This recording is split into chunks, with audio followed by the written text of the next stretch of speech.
দুইটা প্যাকেজ এজেন্সির সাথে কথা বলছি, ওরা সুন্দরবনে ট্যুর করায়, 4টা জায়গায় নিবে, 10টার থেকে ছাড়ে আর দুপুর 2টা বাজে এখানে নামাই দিবে আর কি।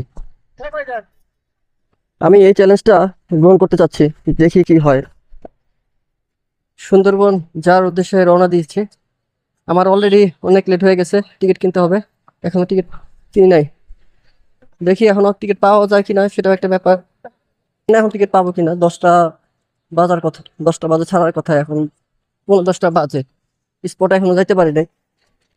দেখি চেষ্টা করে। আঙ্কেল 10টা টিকিট কি পাওয়া যাবে? 10টার আছে? আমার একটা দেন, টাকা দিচ্ছি। দুইজন একজন? একজন যাবেন? হ্যাঁ একজন যাবে। 1:30টার মধ্যে তো আসবে না ইনশাল্লাহ। নাকি আবার দেরি হবে?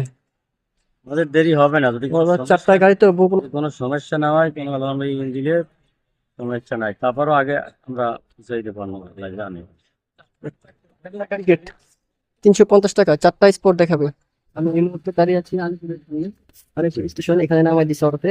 তো এখন এখান থেকে করে যাবো আর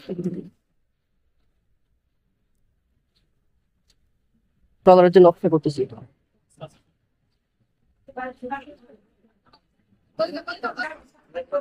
সুন্দরবন ভালো লাগুক আর না লাগুক, বোটটা অবশ্যই ভালো লাগছে, আমি দেখাচ্ছি। সুন্দরবনে বর্ধিত অংশ ফাত্রাচর বা ফাত্রার বন কুয়াকাটার পশ্চিমে 9,97,507 একর জায়গা জুড়ে বিস্তৃত। দ্বিতীয় সুন্দরবন হিসেবে বিখ্যাত এই ফাত্রাচরের পাওয়া গিয়েছে গেওয়া, সুন্দরী, কেওড়া, ফাত্রা, বোরান, গোলপাতা, পাইন সহ ম্যানগ্রোভ অঞ্চলে অসংখ্য উদ্ভিদ। ঘুরতে এসে একবার ভাইয়ের সাথে দেখা গেল, ভাইয়ের সাথে দেখা গেল, আমরা আসলে কেউ কাউকে চিনি না। ভাই আমার খুব ভালো গান গাইতে পারে। ভাই আপনার নামটা জানি? আমার নাম শিশির।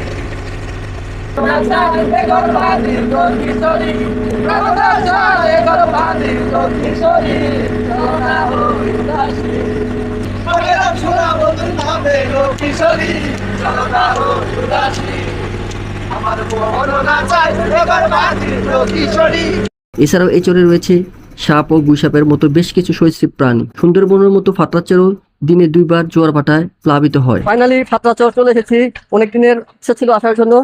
এখন নামবো, এই বনের ভিতরে ঢোকা শুরু করলাম। সুন্দরবনের গহীনে আমি একা ঢুকেছি, এই পথ কাউকে কেউ চিনিয়ে দেয় না, তবু আমি হাঁটছি। পাতার মচমচ শব্দে মনে হচ্ছে কেউ যেন পিছনে হাঁটে, বুক ধুরপুর করছে, কিন্তু পা থেমে যাচ্ছে না। এই বনের গহীনে হারিয়ে যাওয়ার সাহস আর কৌতূহল একসাথে কাজ করছে।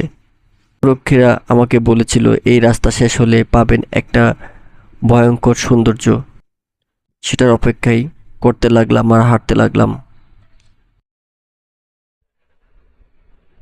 অবশেষে পেয়ে গেলাম সেই সৌন্দর্য যেখানে প্রকৃতি তার আসল রূপ দেখিয়েছে।